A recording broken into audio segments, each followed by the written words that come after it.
Welcome back to another episode of RecTalk. I'm your host Nitin Sharma. We are still at day 2 at the Recruitment Expo. This, I imagine, will be a full-length episode on its own right, for the reason that my guest, you'll recognise him from LinkedIn as the founder of the TRN, or the Recruitment Network. It's James Osborne. James, first of all, thank you very much for your time. No, thank you. Really appreciate you making the sort of journey and sort of dedicating some time to us. I've seen you guys around. I've heard a little bit about TRN. I know a lot of the guys that I speak to on the vendor side and supplier side, they know you, and they do a lot of business with you. So why don't we start there? Tell us a bit about what is TRN, what stands you guys out. There's a lot of events you guys run, there's a lot of stuff you guys do. So let's shape that first, and I'd like to talk to you about some of the bits that I think are worth covering. Yeah, fantastic. I really appreciate this. Thank you. I mean, in principle, the TRN, or the Recruitment Network, is a very simple concept. Is that we wanted to create an environment where recruitment business leaders could hang out together, share best practice, access content, insights, ideas, support from advisors, trainers, coaches, mentors, and that type of stuff, and just create an environment, a safe environment, where they can learn from each other, learn from other people. Our whole remit is about maximising performance, productivity, and profitability. Mm-hmm. So our members, we've got startups, we've got people who are at an exit stage, and everywhere in between. And really our job is to take them on a journey and help them achieve their objectives. And now we pretty much know, we've been around for a while, got a few grey hairs, so we pretty much know all the mistakes they're going to make in that journey, or we know people who have done that and can help them with that. And our job is just to support them through that process, really. It's a lot of fun. I'm very proud about what it's become. It's a really exciting place to be, actually. Yeah, sounds it. It's quite a broad stroke, though, in that from everything from a startup all the way through to, ready to exit. You've done the grow, you've done the scale, now it's time to exit. Yeah. That must be difficult to be able to find, the right types of speakers and the right type of events that kind of speak to everybody, or is it that you then categorise those guys into, this group of people need these type of people? We have very different tiers and different subgroups within the community. Right. We don't just run events. Events is one of the things that we do, obviously. But a lot of it is about we put people in different groups. So there's two sides. One side is making sure that you're hanging out with your peers who have got the same challenges and issues as you. That's important. Mm-hmm. But at the same time, it's really great for people to be with organisations that are 1 or 2 steps ahead, so they can learn from them. They can be inspired by what they're doing. And exactly. So we try and blend the two together. So you spend some time with everyone, and then some time just in your individual groups, depending on what it is that you're currently going through. And sometimes that can change. In some cases, you could have 2 businesses. One's got 50 staff, one's got 10 staff. Mm-hmm. They both might be looking for exactly the same thing right now, which is, we're looking for our international expansion plans. Okay, fine. So we'll cluster you guys together. We'll work through that together and what that is. We'll help you on that journey. Your business model is going to be the same in principle, albeit one of you might be doing it slightly more aggressively than the other one. But so it works well from that point of view. And I think that whole peer-to-peer collaboration piece, I think is such an important part of this. Very important. No, absolutely. I ran a recruitment business for 7 years, and I had a business partner who was very... I had a Brad Shackleton on the prowl. Brad who? Never heard of a guy. Some guy they roll out every year. I had a business partner who was very kind of old school mentality, right? Don't talk to any other recruiter. Everyone else is our enemy. Everyone else is our kind of competition, that kind of thing. And that kind of creates a very negative space, especially when you are struggling, you've got things going on that you'd like to just go, there's only so much you could talk to somebody who runs a completely different type of business to. Whereas if I'm in a temp recruitment business and you're in a temp recruitment business and I'm going, I'm really struggling. Yeah. You might go, do you know what? Have you tried this? Yeah. We did this and that worked for us in our space. But you're right, but the environment's important, because if you're in an environment where you don't feel comfortable to be able to say that, number one, if you're in an environment that's, let's say, full of egos, etc., and it's all about who's got the biggest business and who's doing X, Y, and Z, people won't be honest and truthful about their issues. I don't really care how well your business is. Sounds like you're describing a certain... It sounds like you've got something in mind that you were describing then. No, not at all. No. I mean, our industry's full of egos. I got no issues with that. It's what drives sales most of the time. But, the reality is there's different places that people fit into. Yeah. We find that the members that we've got are just generally just want to chat with people. There's no egos. They leave it at the door. They just want to focus on, how do I make my business better than it was yesterday? And that's it. Community and I think that's important. And cohesion, right? Yeah, for sure. Yeah. No, I like that. So, okay. So, look, this has been a very difficult 18 months for a lot of businesses. We know that year on year, the number of recruitment businesses opening is always increasing. But actually, a stat that I think isn't talked about enough is the number of recruitment businesses in liquidation is also increasing year on year now, certainly post-pandemic. So there's obviously, it's a tough environment. What are the things that your members are talking about right now, or asking for support on, or kind of, what seems to be the general trend that people need support with, that you guys are actively supporting? I think if you look at where we are today, we've gone through a challenging 18 months for sure. The market's been tough. Not everyone's found it tough. Some people have had a really good couple of years, which has been great. I was chatting to someone the other day. We were talking about their business, and they're saying our business is really unsexy, and that they do really dull public sector, monotonous, repeat type rinse business. But they've had a phenomenal 2 years because it's been consistent and that sort of stuff. So, the quote we had at the end of that was, sometimes maybe unsexy is quite sexy, actually. Yes. But it's been tough, right? But the reality is, we go through market cycles all the time. I've been through many before. I'm used to it. It is what it is. You have to expect it. We live in volatile markets now, just generally. That's just what it is. But what I fervently believe, and I've always said this, is that when you go through these cycles, you always come out the other side. There's always an uptick, and I think personally we're in that uptick at the moment. We're seeing it from job flow and sentiment at the moment. But the second thing is, when you go through a tough time, you learn a hell of a lot about your business. You learn a hell of a lot about yourself as a leader, and providing you learn from that, and then when you go forward into the next stage, you're a better business. Yeah. And actually, generally, and I said this earlier on one of my speeches today, is that generally a lot of really great businesses are born out of really tough times, because you do different things. That actually the things that make you an amazing business. And I think sometimes when it's a buoyant market, you stop doing all the stuff you should be doing. So we spent a lot of time in the last 18 months focusing on telling people how to optimize their business, how to squeeze more out of what you've already got, how to go back and do the basics brilliantly but consistently. How to, as you were talking about earlier, about how do you get rid of all that noise around you and just focus on the 2-3 things. Go back to the playbook and just focus on the 2-3 things that make the difference. Yeah. And I think that's absolutely key. There's no rocket science. Do you not think it's different? It's different now in the market that we're operating in has changed, right? So before, kind of, you talk about the playbook, and the playbook was always, okay, well, stop all the other shit, get back on the phones, BD, and that will solve all our problems. I'm of the school of thought that I don't believe that works anymore. I don't think that is the answer. Yep. And so from the people that I speak to and the kind of things that I've observed, is that I feel like that's feeding into the problem, because they think that that's the solution. They're spending all their time doing the outbound activity, not considering all the other stuff that now is proven to work, and are almost putting themselves further in the hole or deeper into a hole. This is a really contentious, I suppose, subject, and it's a real fragile fine line. And you have to be really careful with the narrative here, because when it gets tough, you go back to the old rule book, which is you get out, you sell, you dig deep, you hustle, you go and win business, you get out in front of your customers, you become really, really visual, really, really vocal. That doesn't change. What has changed is the style and the approach when it comes to B2B sales. It's different now. That's just a reality. How I book a holiday today is different how I booked a holiday 10 years ago. How I buy a car is different to how I would do it 10 years ago. There's different journey I go through as a buyer, as a consumer. Yep. And that is absolutely the same in the recruitment sector. But for some reason, we feel that going back to the rule book means we have to do exactly what we did 10, 15 years ago. And I don't think that's correct. I think what you need to do is go back and do the basics brilliantly, and the stuff that's always been the real core thread of recruitment, as I mentioned. Yeah. But just do it in a way. Concept. Yeah, take the concept, but do it in a way now that makes sense in this current marketplace. Yeah. And that's it. And that's, if you get that piece right, as we have seen, some recruitment businesses have had an absolute flying 12 months through a tough period, whilst some of their competitors, same market, same client base maybe, have had a tough time. Why is that? They've just done it slightly differently, and they've got on with it, and they made it happen. No, that's fair. No, okay, yeah. So where do you see kind of the next 12 months? So we're heading into 2025.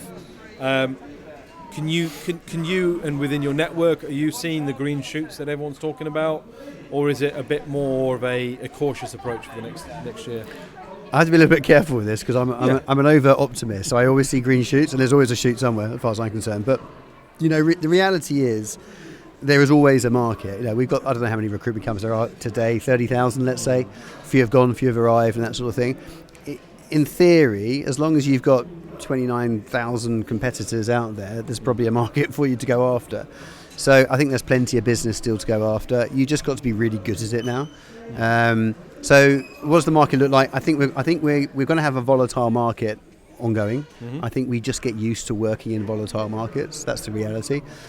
Is it going to be as bad as it has been the last 18 months? I don't think so, particularly. I think we're seeing a very different trajectory of confidence and sentiment and everything else, which is good. So I think it's not going to be as hard as it has been the last 18 months. But having said that, I honestly believe good recruitment businesses will be hustling as hard as they have been the last 18 months, because actually they're going to start getting some really good results off the back of it. Well, if the input's still the same, the output will be more if the actual market has cooled or sort of the difficulty has slowed down a little bit, or reduced rather. That's probably the better word. Yeah. No, fair. Okay. Let me ask you this then, because I ask everybody on my podcast this question. Okay. In 2024 and now 2025, is recruitment a sales job? Well, is recruitment a sales business? Yes. Yeah? Yes. 100% sales business. I totally disagree, by the way. So great, that's fantastic. Yeah. But there's a difference, though. So I look at recruitment. We describe it as, in recruitment, you get professional salespeople and you get professionals who can sell. Recruitment is an industry made up of professionals who have the ability to sell to their candidates, sell to their clients, etc. When you start bringing in the old school traditional professional sales tricks, let's call it, that's the bit when people get a little bit uncomfortable. And whether it works or not is irrespective. The reality is we've got a workforce of recruiters in the industry at the moment who don't come from that background. So for them, being that professional salesperson style is ugly. It's not ugly, it's uncomfortable, let's call it, and it's not within their wheelhouse. However, teach a really great recruiter to do sales properly, proper strategic selling, then actually I think you can create some amazing results off the back of it. So what part of recruitment do you think is sales? So give me an example of the sale part of a recruitment cycle. I think everything. So it depends on what your definition of sales is. Sales to me is convincing someone to engage with something, a product or buying something, that type of stuff. So let's say do you think you can? So in today's market, do you think you can sell a candidate a vacancy? Yeah, 100%. Yeah, absolutely. I think you have to. I think you have to sell a candidate vacancy. I think you have to convince clients that the candidates that they completely overlooked because they just read it on a CV or they use some matching software that didn't really get underneath the skin of that person. I think they're missing people. You've got to convince the customers to be able to do that. You've got to be able to sell to customers. Is that not consulting then? Well, is that not your? Yeah, fair play. But we define selling as consultative selling, solution selling, consultative selling. So yes, I think a lot of this is semantics, and I know where you're coming from. I think, and I can totally appreciate it. A lot of people are quite anti this concept. Like in today's market, we should stop selling. It's not about sales. Sales are too aggressive. It's not. Sales done properly is a key part of any industry for that matter. I think sales is just a transaction now. I think we're in a world where if you want a taxi, you press a button, you get a taxi. If you want a pizza, you press a button, you get a pizza. The sale part of any interaction now, for me, is the transactional element of the thing. You're marketing a vacancy to prospect candidates. You're marketing candidates to prospective hiring businesses. Yeah. And I think if your mindset is I'm running a sales business, well then you're going to measure the performance of your salespeople with those sorts of metrics. Whereas if you're running a consultancy, a recruitment consultancy that markets their solution and they're a solutions provider, they're the ones from this is from kind of this last year of spending a lot of time with talent acquisition leaders and listening to the language and the conversations that these guys are having. Where I sit from where I'm sitting, the problem is clear. Recruitment's not a sales job anymore. And if you treat it as a sales job, it's transactional, and therefore the clients treat you as this transactional party, right? You wouldn't invite the Uber driver in for a coffee. He did his job. I asked you to pick me up and drop me here. You did that. I paid you what you asked. You're not going to. Very few tip the Uber driver, or very few. You know what I mean? Oh, do you know what? You've earned extra. Or the Uber driver says, "How about you pay me a bit more? I've really worked hard on this one." But the consultative piece is what people, the TA leaders I'm speaking to, they're happy to work with agencies. Yep. They like agencies. They don't like the vacancy chasers. They don't like the sales businesses that are like, let me sell you this candidate. Yep. They like the ones that go, listen, I speak to thousands of candidates in a month. What do you need to know about your competitors, about people in this space? What do you want me to go and find out for you? And I'll give you that value. And I'll continue giving that value to you until there's a value exchange where you go, do you know what? I've now received sufficient value from you for me to go, here's something back, i.e. the thing that you're here to do, which is to recruit. Yeah, no, I totally understand where you're coming from. I totally disagree with you. That's cool. I love that. No, but I love that. But no, fair play. No, I totally, but I think, again, we're talking semantics, because I think what you're talking about is sales done badly. And that becomes transactional. For me, recruitment is an absolutely 110% transformational process, and sales done properly is exactly what that is about. If you do proper solution selling, proper insight selling, consultative selling, then you are generating and building propositions that solve customers' problems. That's transformational. There's no doubt about that.